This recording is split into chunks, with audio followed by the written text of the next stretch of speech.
오늘 사회를 맡은 중대본 제1총괄조정관 보건복지부 제2차관 박민수입니다. 지금부터 의사집단행동 중앙재난안전대책본부 회의를 시작하겠습니다.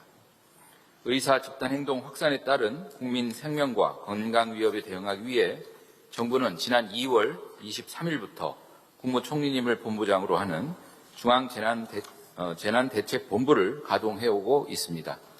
오늘 회의에서는 각 부처와 지자체의 비상진료체계 운영 상황을 점검하고 집단행동 대응 방안을 논의하겠습니다.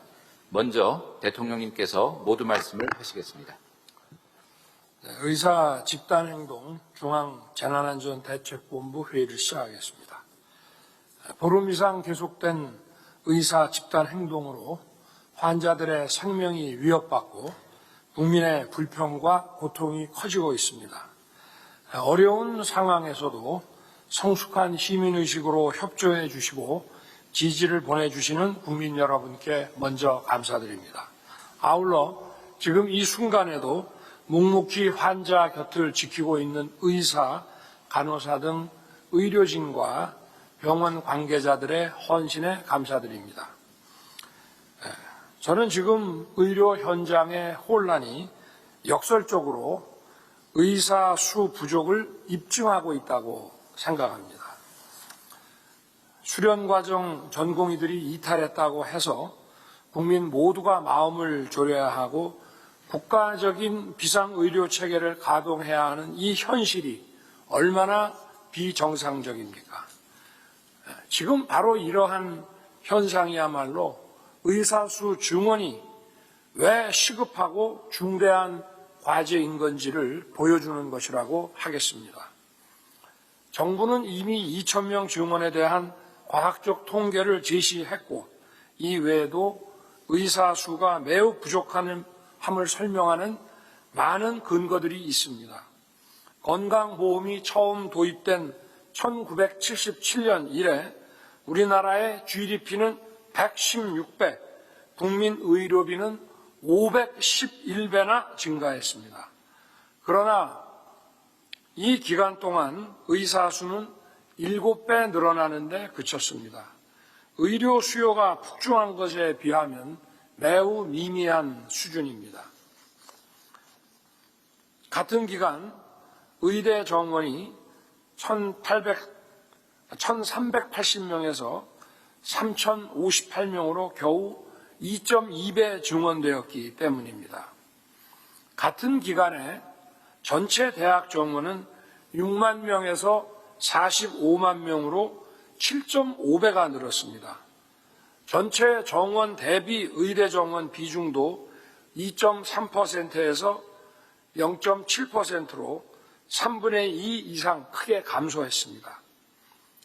반면 같은 기간에 배출된 연간 변호사 수는 58명에서 1,725명으로 30배가 늘었습니다.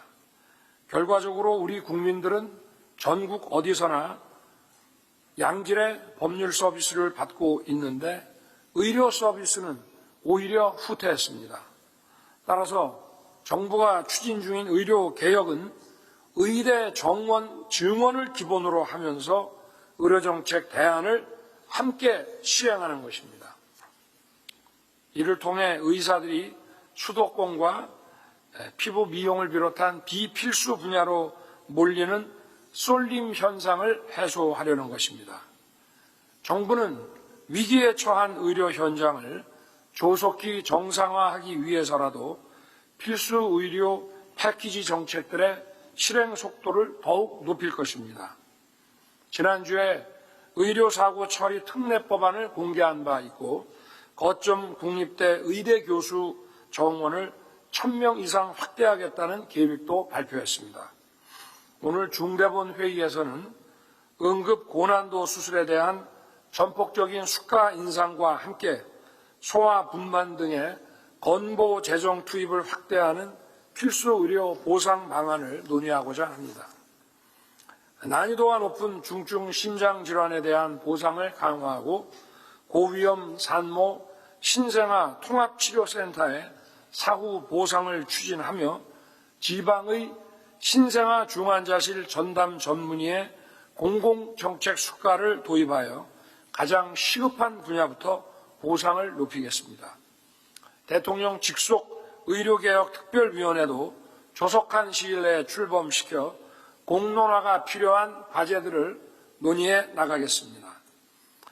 의대 정원 증원이 지역의료, 필수의료 회복의 출발점이라고 하는 것은 교육 현장에서도 확인되었습니다.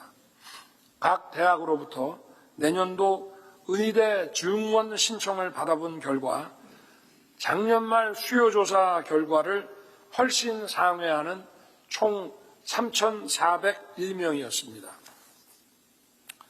그런데도 의료계 일각에서는 급격한 증원으로 의학교육의 질이 저하될 것이라고 주장하고 있습니다.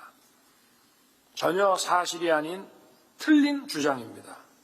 의과대학당 평균 정원을 비교해 보면 우리나라가 한 개 의과대학당 한 학년 정원이 평균 77명인데 반해 독일은 243명, 영국은 221명, 미국은 146명입니다. 정부가 정원 40에서 50명의 소규모 의대부터 증원하려는 것은 글로벌 기준에 맞게 의학교육을 정상화하려는 것입니다. 그동안 의대 교수들도 의학교육의 질을 높이기 위해 소규모 의대의 정원을 늘려야 한다는 주장을 꾸준히 해왔습니다. 현재 의대 전임교원 1인당 학생 정원을 보더라도 정원 증원으로 의학교육의 질이 떨어진다는 주장은 타당하지 않습니다. 울산 의대의 경우 한 학년에 정원 40명, 전체 예과 2년, 본과 4년에서 총 정원이 240명입니다.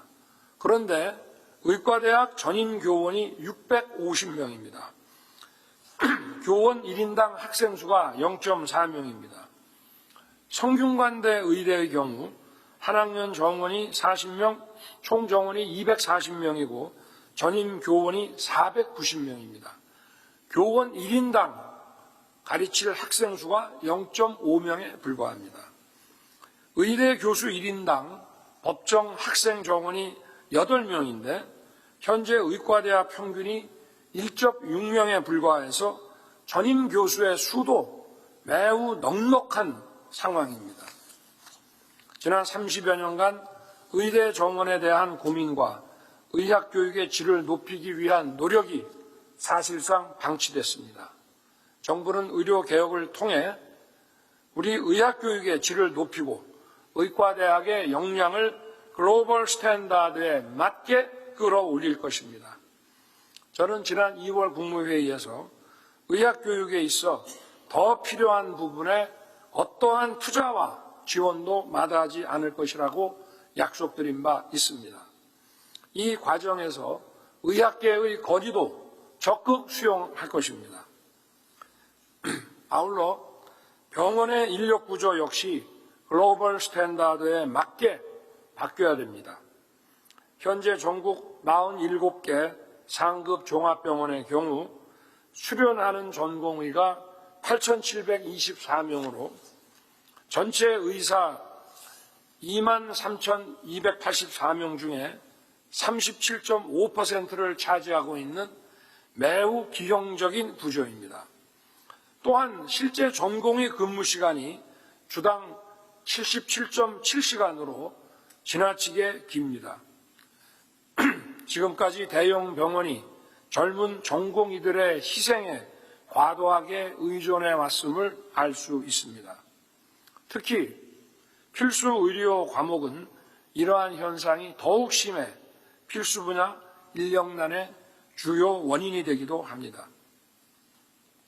국민의 건강과 생명을 위협하는 이러한 병원 운영 구조를 반드시 바로잡고 개혁해야 합니다.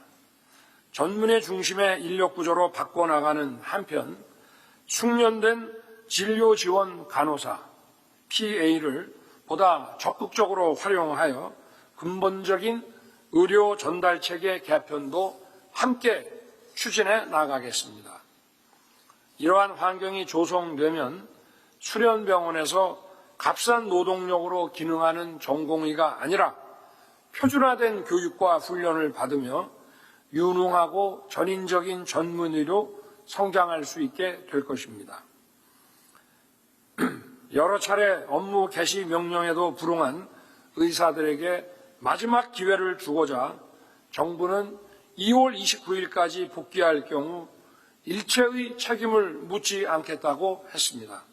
그러나 여전히 대다수의 의사들이 환자 곁으로 돌아오지 않고 있습니다.